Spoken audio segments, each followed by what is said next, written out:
రాహుల్ గాంధీ గారు ప్రధానిలా ఊహల్లో రావు అంటున్నాడు. ఆయన ఊహతోటి మాట్లాడుతున్నాడు, ప్రధానమంత్రి కాలేదనేది ఆయన ఉద్దేశం. నా లెక్క ప్రకారంగా ఇది మోరల్ ఓటమి అనేదే చెప్తా వాళ్ళది. ఎందుకంటే మాకు ఆయనకు 90 సీట్లే వచ్చినాయి, 100 కూడా రాలేదు అంటున్నారు. మరి మీకెందుకు వచ్చింది? అబ్కి బార్ 400 కే పార్ అన్నాడు. ఇవాళ 250 కూడా రాలేదు మీకు, అంటే 300 లోపలనే ఉన్నారు. మీకు వచ్చినాయి 240 సీట్లే వచ్చినాయి. మిగతా అలియన్స్ తో కలుపుకొని మీకు 289 వచ్చినాయి. మాకు ఇండియా కూటమి అన్ని కలిపితే 235 వచ్చింది. రాహుల్ గాంధీ గారు ఏమన్నారు? ప్రెసిడెంట్ ధన్యవాద సభల్లో మీరు ఏం చేసిండ్రు, మీరు ఇచ్చిన వాగ్దానాలు ఎంతవరకు పూర్తి చేసిండ్రు అనేది అడిగారు. అంత మాత్రాన అపోజిషన్ లీడర్ ను కించపరిచేటట్టు మాట్లాడడం అది ఎంతవరకు న్యాయం అనేది నా ఉద్దేశం.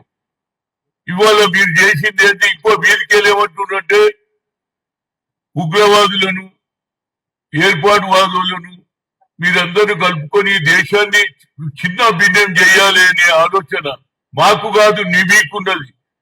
మేము ఎప్పటి నుంచి కూడా కాంగ్రెస్ ప్రభుత్వాలు ఎన్నడూ కూడా కాంప్రమైజ్ కాలే. మా సిద్ధాంతమే సెక్యులర్. హిందూ, ముస్లిం, సిక్, ఇసాయి అందరం ఒక్కటే. మీరేమంటున్నారు? సబ్కే సాత్ సబ్కా వికాస్. మరి సబ్కే సాత్ అన్నప్పుడు వికాసుల మైనార్టీ ముస్లింలు లేరా అని నేను అడుగుతున్నా. ఒక మంత్రి కూడా తీసుకోలేదు మీరు క్యాబినెట్ లా. అంటే మీరు ఎంతవరకు దిగజారిందంటే కేవలం హిందువుల ఓట్లతోనే గెలవాలని, మీరే ఈ దేశాన్ని విభజించాలని ఆలోచన చేస్తున్న ఆలోచన మీది. అంతేకాదు అయోధ్యలోనే రాముడు ఉన్నాడని అక్కడికి ఇటుకెళ్ళిపోయి బియ్యం బాయ్ అన్ని పోయినా ఇవాళ అక్కడ ఏమైంది? బీజేపీ ఉన్న గవర్నమెంట్ లో ఏదైతే రామ జన్మభూమిలో మీరు ఓడిపోయారు, అది కూడా గుర్తించుకోవాలి. అయినా అక్కడ మాకు ఎంత 80 సీట్లలో 44 సీట్లు వచ్చినాయి. అంటే మీకంటే ఎక్కువ వచ్చినట్టే కదా. మీరు ఎంతో పబ్లిసిటీ చేశారు యావత్ భారతదేశంలో. అయోధ్య అయోధ్య రామ్ రామ్ రామ్ అన్నారు. కానీ అయోధ్యలోనే మీరు ఓడిపోయిందంటే దాన్ని గుర్తించుకోవాలని అడుగుతున్నా. అంతేకాదు మీరు పేదవానికి ఎక్కడైనా న్యాయం చేసిండ్రా? 2 కోట్ల ఉద్యోగాలు ఇచ్చిండ్రా? బ్లాక్ మనీ ఇచ్చిండ్రా? బ్లాక్ చేసిన బ్లాక్ ధనంతో ఇతర దేశాలు విజయవాలయం గాని మోడీని గాని తీసుకొచ్చారా? ఇప్పటిదాకా 15 లక్షల ఏదైతే బ్యాంక్ లో జీరో అకౌంట్ ఉంటే మేము అందులో జమ చేస్తామన్నారు, అది చేయలే. డిమానిటేషన్ చేసి పేద ప్రజల నోట్లే మట్టు కొట్టారు. ఇవాళ తప్పనిసరిగా రాహుల్ గాంధీ గారు అంటున్నారు, ఇవాళ నేను నిన్న కుల వృత్తుల గురించి మాట్లాడుతున్నారు. కుల వృత్తులు ఎప్పుడు గుర్తిస్తారా బాబు? కులగన జరుగుతనే ఏ కులం వాడు ఏం పని చేస్తాడు, వారి స్థితిగతులు లేదని ఇవాళ రాహుల్ గాంధీ గారు ఎక్స్రే అన్నాడు. ఎక్స్రే ద్వారా అంతటితో ఆగలే ఆయన. జిత్తినా ఇచ్చేదారి యుక్తి భాగీదారి అన్నాడు. అంటే సంఖ్యాబలంగా ఎవరికి ఎక్కువ ఉన్నదో వారికి తప్పనిసరిగా న్యాయం చేస్తా అన్నాడు. 75 ఏళ్ల దాటినటువంటి స్వాతంత్ర్యం వచ్చినాక కూడా ఇవాళ బీసీలను, బడుగు బలైన ఎస్సీలను అనగదొక్కుతున్నారా లేదా? అది రాహుల్ గాంధీ ఆలోచన. కన్యాకుమారి నుంచి కశ్మీర్ వరకు. ఇవాళ నేను అడుగుతున్నా, ఓబీసీ ఎంపీస్ కన్వీనియర్ గా మీరు బిల్లు పెడతారా లేదా? రాహుల్ గాంధీ తప్పనిసరిగా బీయింగ్ అపోజిషన్ లీడర్ తప్పనిసరిగా బిల్లు పెట్టాలి. అప్పుడు బీజేపీ సంగతి ఏంటో తెలుస్తుంది. ఎంతమంది బీజేపీ నాయకులు బీసీ బిల్లుకు సపోర్ట్ చేస్తారు. గతంలో కూడా ఐఐటి ఐఐఎం లో ఇర్రెస్పెక్ట్ ఆఫ్ పొలిటికల్ పార్టీ అందరికి బిల్లు పాస్ అయిందా లేదా? మీరు బిల్లు పెట్టండి. జనగణ కులంగానే జరుగుతూనే ఇవాళ ఏది బీహార్ లో జరిగింది, అదే విధంగా తమిళనాడులో జరిగింది. ఆడ 69%, ఈడ 65 ఇస్తున్నారు. కనుక కులగణ జరగాలని మీ ఆలోచన ఉన్నదా లేదా? లేకుంటే నాగ్పూర్ లో ఉన్నటువంటి ఆర్ఎస్ఎస్ చెప్తేనే చేస్తారని అడుగుతున్నా. నేను 3 సార్లు కలిసిన కులగన జరుపుమని బీసీల సంఖ్య ప్రకారంగా ఒక సెపరేట్ మినిస్ట్రీ ఇవ్వన్నా ఈ మాటలు ఆపేసేయండి. మీరు ఇంకోటి ఏమంటున్నారు, వికసిత్ భారత్ అబ్కి బార్ ఏదండి సబ్కా సాత్ అంటున్నారు. సబ్కా సాత్ తీసేయండి, అప్నా సాత్ అంటే బాగుంటుంది. వికసిత్ భారత్ ఎవరికి కావాలి బాబు? అందరికీ కావాలి కదా. మైనార్టీలు ఇండియా పుట్టి పెరిగింది కదా, వారికి ఎందుకు అన్యాయం చేస్తున్నారు అని నేను అడుగుతున్నా. మీరే ఈ దేశాన్ని విభజించాలని ఆలోచన చేస్తున్నారు. గతంలో రాజీవ్ గాంధీ గారు కూడా ఈ దేశాన్ని ఏదైతే హిందువుల పేర్ల మీద విడదీయాలని చూస్తే ఆనాడు సద్భావన యాత్ర చేశాడు. అదేవిధంగా ఇవాళ రాహుల్ గాంధీ గారు కన్యాకుమారి నుంచి కశ్మీర్ వరకు పోయిన తర్వాత కులగన చేయాలనే ఆలోచన వచ్చింది. రైతుల సమస్య, మీరు ఎవరికి రుణమాఫీ చేసిండ్రు? బ్యాంకులకు ఉన్నటువంటి 16 లక్షల కోట్ల రూపాయలు పెద్ద పెద్ద కార్పొరేట్ సెక్టర్లకు వారికి ఏది ఒక్క పైసా లేకుండా బ్యాంకులో కట్టుకోవడానికి డబ్బులన్నీ మీరు మాఫ్ చేశారు. అదే రైతులు సంవత్సరకు బరువుల రోడ్ల మీద వండుకొని వారాలక ఎండనకుండా వారు మినిమం సపోర్ట్ ప్రైస్ కూడా ఇవ్వలే. మీరా చేసేది? రాహుల్ గాంధీ తప్పనిసరిగా ఇప్పుడు కాదు ఇవన్నీ అన్నాడు, అఖిలేష్ కూడా అన్నాడు, అదేవిధంగా మాయావతి అంటుంది. ఈ ప్రభుత్వం ఎక్కువ రోజులు నడవదురా బాబు.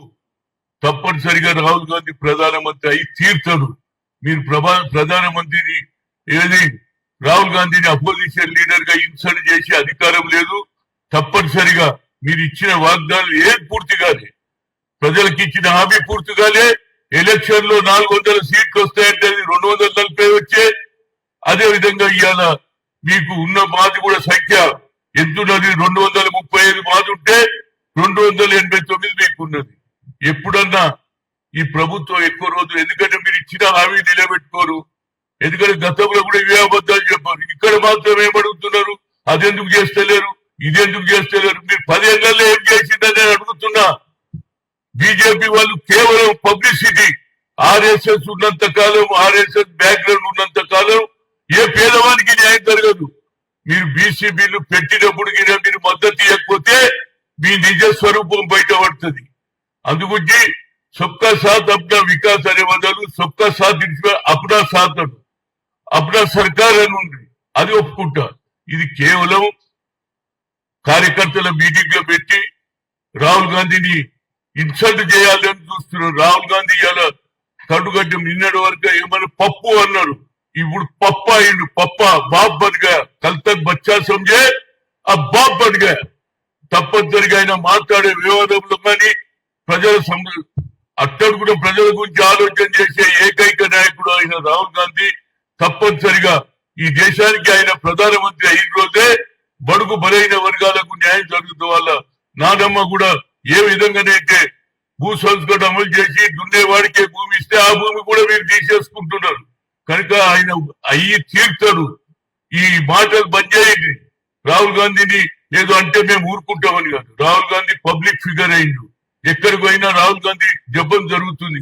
ఎన్నికలలో మీరు ఏదైతే అబద్ధాలు చెప్పి వచ్చిందో అవన్నీ ఇవి బయటకు వస్తాయి. మేము కూడా అడుగుతాం ఇప్పటి నుంచి ఏదైతే చేస్తున్నారో, రేపు బడ్జెట్ లో ఏం పెడతారో ఆ తర్వాత ప్రతి దగ్గర కూడా ఇచ్చిన వాగ్దానాలు ఎన్ని రోజులలో పూర్తి చేస్తారని మేము కూడా అడుగుతాం. ఇది డేట్ ఫిక్స్ చేయాలి. ఇది 3 నెలల్లో చేస్తారా, 4 నెలల్లో చేస్తారా, ఏడాదిలో చేస్తారా? ఇచ్చిన వాగ్దానాలు ఇప్పుడు గుర్తొస్తున్నారు. ఏది కుల వృత్తుల గుర్తింపు ఎప్పుడు వస్తుందా బాబు? తప్పనిసరిగా క్యాస్ట్ వైజ్ సెన్సస్ చేస్తేనే ఆ నాయకులు రేపు చూస్తా. ఇక్కడికి వెళ్ళి 8 మంది గెలిచిండ్రు. వాళ్ళు 8 మావులు గెలిచిండ్రు. మేము 8 మంది అవుట్ రైట్ గా రాహుల్ గాంధీ గారు బిల్లు పెడితే తప్పనిసరిగా మద్దతు ఇస్తారు. ఇంకొకసారి రాహుల్ గాంధీ మీద ఏది మాట్లాడినా తప్పనిసరిగా ధీటైన జవాబు చెప్పగలిగే శక్తి ఉంది. మేము ఇచ్చిన మాటలు డిక్లరేషన్ చేస్తాం. నిన్నగా మొన్న ఏది రైతుల రుణమాఫీ కూడా మొదలు పెట్టాం. అదేవిధంగా మిగతా కార్యక్రమాలు కూడా ఓల్డ్ ఏజ్ పెన్షన్ గాని మహిళలకు ఇచ్చే 2500 అన్ని కూడా పూర్తి చేస్తాం. కానీ మీ కేంద్రంలో రేపు బడ్జెట్ లో ఏమేమి పెడతారు, తెలంగాణకి ఏమి ఇస్తారు, అదేవిధంగా దేశం మొత్తంలో బడుగు బలైన వర్గాల గురించి ఏం ఆలోచన చేస్తున్నారు, పేద విద్యార్థుల గురించి, నిరుపేదలైన వారి గురించి, రైతుల గురించి మీరు ఎన్ని రోజులలో చేస్తారు? దాన్ని తప్పనిసరిగా రాహుల్ గాంధీ గారు ఈనాడు క్లియర్ పొలిటీషియన్ అయిండు, ప్రజల సమస్య తెలుసుకుంటుండు, ప్రజల పక్షాన్ని నిలబడుతుండు. ఎవరు చేయని పని ఈ భారతదేశంలో 75 ఏళ్ల తర్వాత చరిత్ర, స్వాతంత్ర్యం వచ్చిన తర్వాత ఏకైక నాయకుడు అయిన రాహుల్ గాంధీ బడుగు బలైన వర్గాల గురించి క్యాస్ట్ వైజ్ సెన్సస్ అన్నారా లేదా మీరు?